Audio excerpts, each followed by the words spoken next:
ప్రకటన గ్రంథం 2వ అధ్యాయము 10వ వచనం చదువుదాం.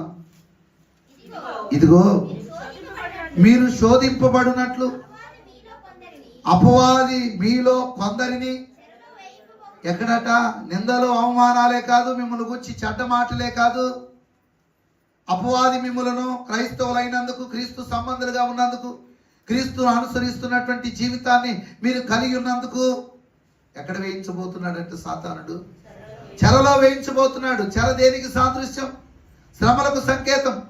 శ్రమ సంబంధమైనటువంటి శోధనలు, ఇబ్బందులకు సంకేతం. అపవాది మిమ్మల్ని చెరలో వేయించి మిమ్మల్ని శ్రమ పెట్టబడుతూ ఉన్నాడు. అయితే ఈ లోకంలో మీకు వచ్చేటువంటి శ్రమలు ఎన్నదగినవి కావు. దేనితో పోల్చుకున్నప్పుడట, ఆయన ఇవ్వబోతున్నటువంటి బహుమానముతో పోల్చుకున్నప్పుడు, ఆయన ఇవ్వబోతున్నటువంటి ఆనందముతో పోల్చుకున్నప్పుడు, ఈ లోకంలో మనము అనుభవించేటువంటి క్రీస్తు కొరకైన శ్రమలలో ఉన్నటువంటి దుఃఖం ఎన్నదగినవి కావు. అందుకొరకే శ్రమలు కొద్ది కాలమే ఉంటాయనేది వాస్తవం. అయితే ఆయన ఎలా చెబుతా ఉన్నాడట, 10 దినములు మీకేం కలుగును? చదవండి అన్నమాట. 10 దినములు మీకేం కలుగుతా ఉంది?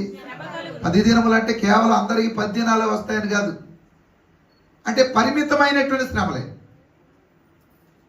మీరు సహింపలేనంత శోధనలేమి రావు. మీరు సహింపగలిగేటువంటి శోధనలే వస్తాయి.